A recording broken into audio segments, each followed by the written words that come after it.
Captain Quinn here, fishing for chrome winter steelhead, absolute pigs on the fly with my buddy Ian. Hey? Yeah!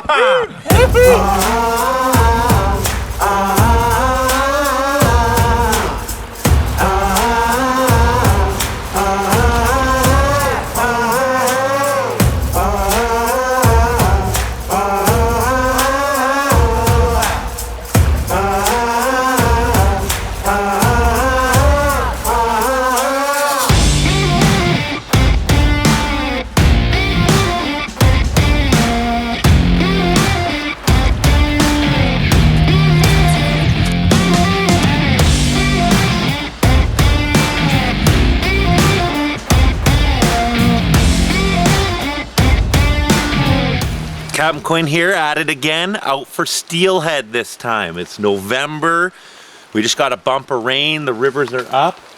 Out with my buddy Ian, who you'll get to hint see about what he's all about here throughout this episode. I'll bombard him with some pretty ridiculous questions and commentary.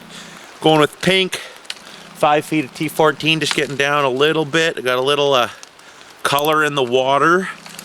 Beautiful day, a bit chilly on the fingers, but there should be a few fish around, so gonna go poke around and have some fun. Come along for the ride, kick back, relax, and enjoy the show. Ian, he just worked the run down there. Yeah. He got nothing, which isn't really a huge surprise. Just trying to contemplate whether or not I should go through there. And oh, you got something in your nose. Booger? Yeah. It's bait.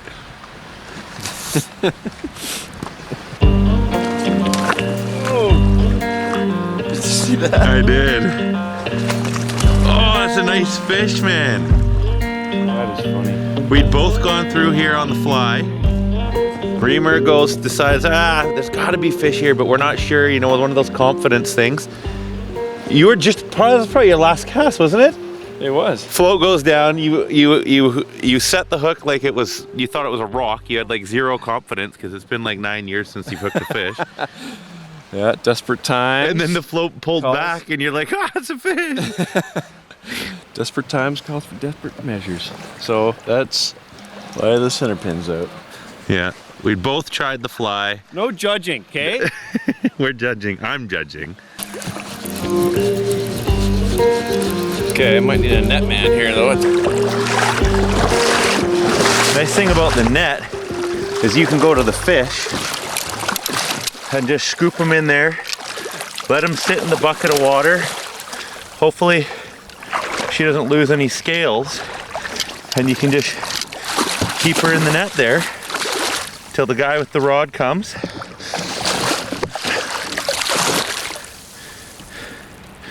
I mean, if you want to keep them wet, that's the way to do it. Here's the net. That is an absolutely insane, gorgeous creature, man. Just gotta find the hook. You're on the bead there. This little girl. Yeah, went through with the fly twice. No go, so we just thought, just send a bead through there, and sure enough, there she was. Just because it's been a while, so had to be done.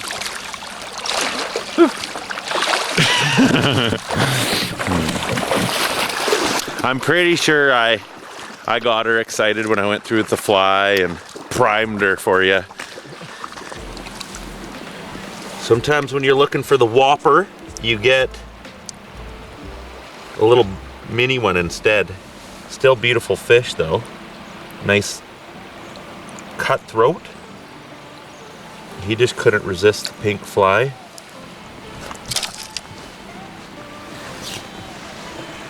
Little slash at the bottom of his mandible there gives him his name, the old cutthroat. Nice and silver fish. He'd be in here now porking out on dead salmon flesh and eggs from the spawning coho. And there he goes, back to the smorgasbord. One person will be on this.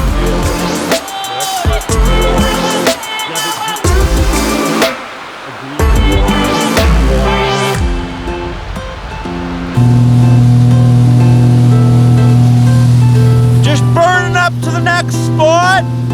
Ian got one on the pin. I got a beautiful cutthroat. Almost pulled my arm off. Cool fish.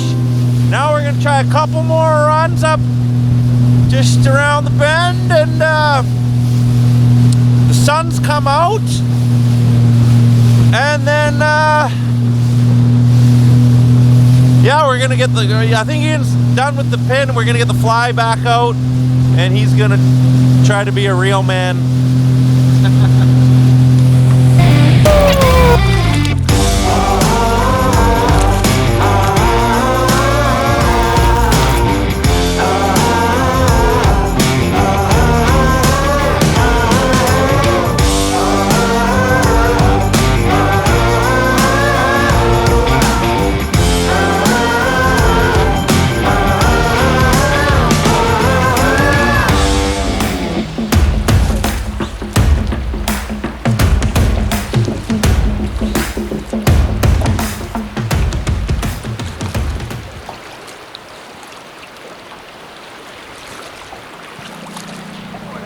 So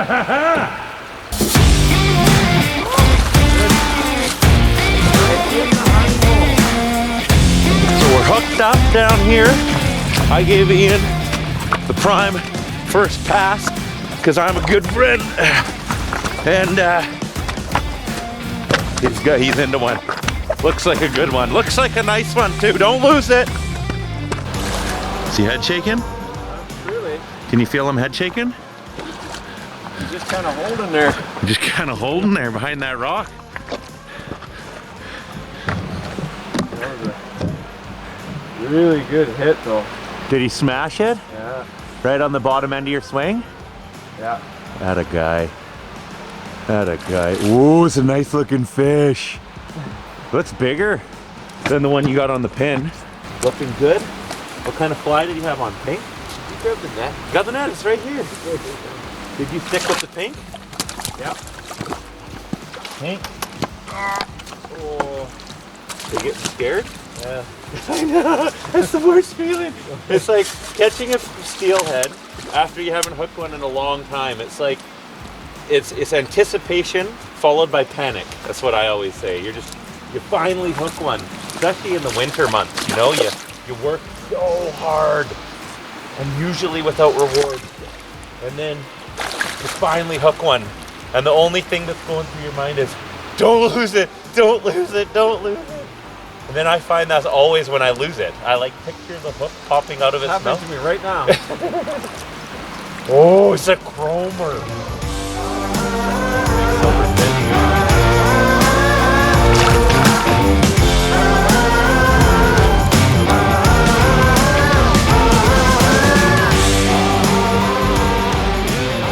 No jumps or anything, hey little lady? This looks fat. Looks like a fat little pork chop. So when you're netting a fish, you always want to hold the bucket with one hand, here like that, and then you scoop and open, and then it'll just close her up. A lot of people, hey.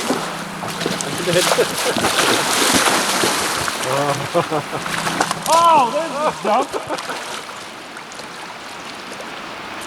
That's a huge steelhead.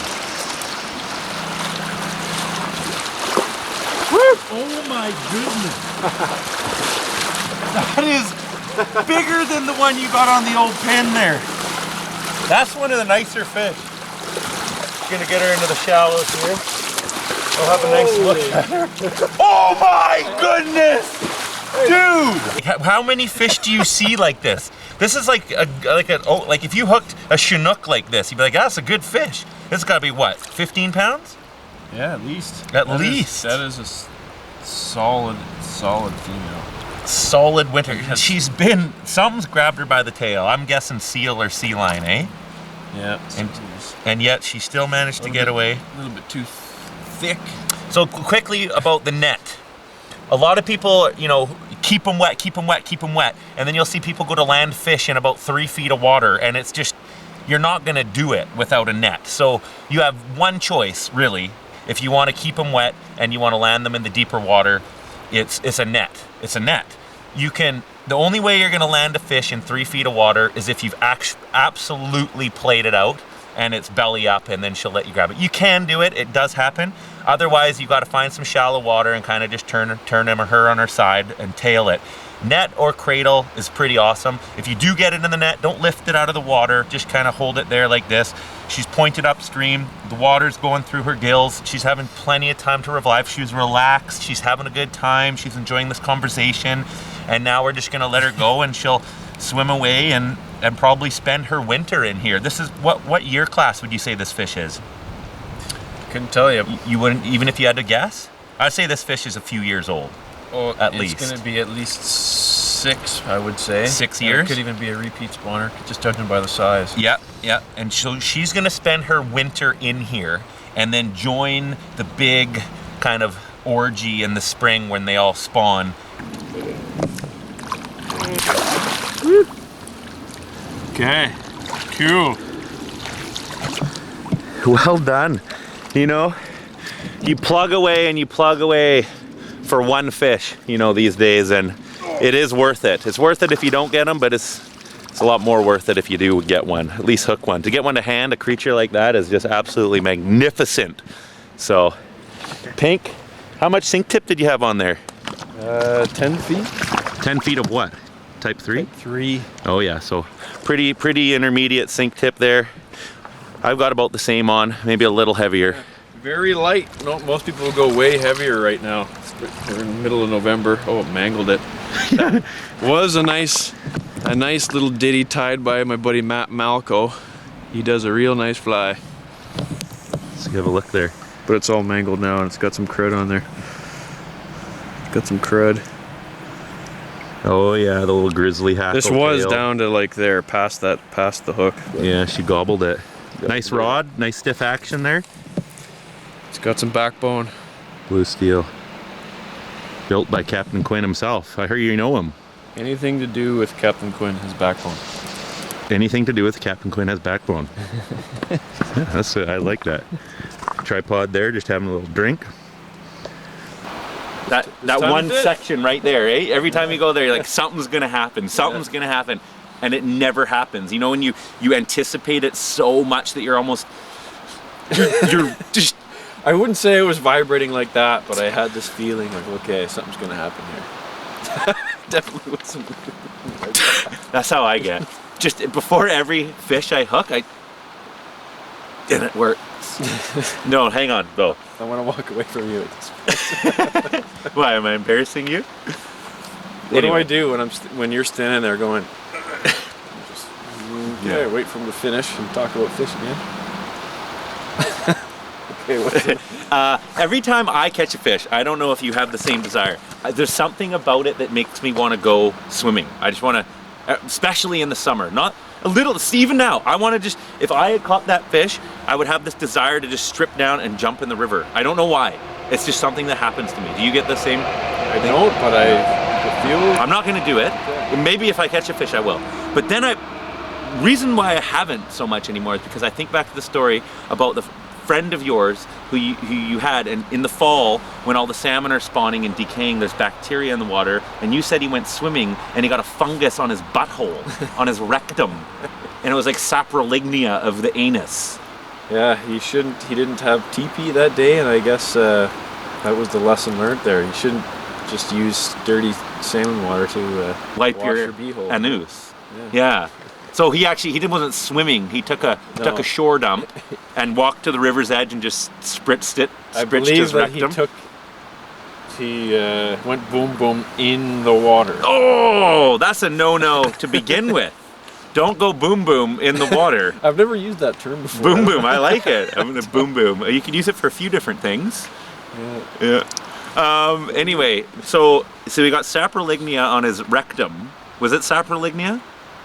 He got a fungus on his anus. I doubt it was a fungus, but he had something going on down there. Saprolignia, in case you don't know, it's that fungus that engulfs the salmon. I didn't see You didn't, as a fish biologist, you weren't interested? You didn't have to be like, I wonder, let me just have a Quick. No. Okay. I wasn't taking a poke around it. No. It's not part of the job description. So that's okay. So we're not going to go swimming this time of year. I'm not going to wipe my ass in the water, but in case there's other people out there who want to wipe their ass with water in the fall, don't do it. You'll get a fungus on your anus. How did we get onto that? Swimming and steelhead. It's just, you don't think the conversation just flows? Flows from catching a steelhead? Yeah, I don't know about you, but I'm like any other regular fisherman where after a day like today, I'm going to head down to the local pub and go have a beer at Sherwood Brewery. They're not paying us for this product placement, so we'll have to cut that. I'm just trying Unless to they see fork out the bills. Okay, Daryl? I'm not after money. I'm just after I am. here and there. It's all about the money.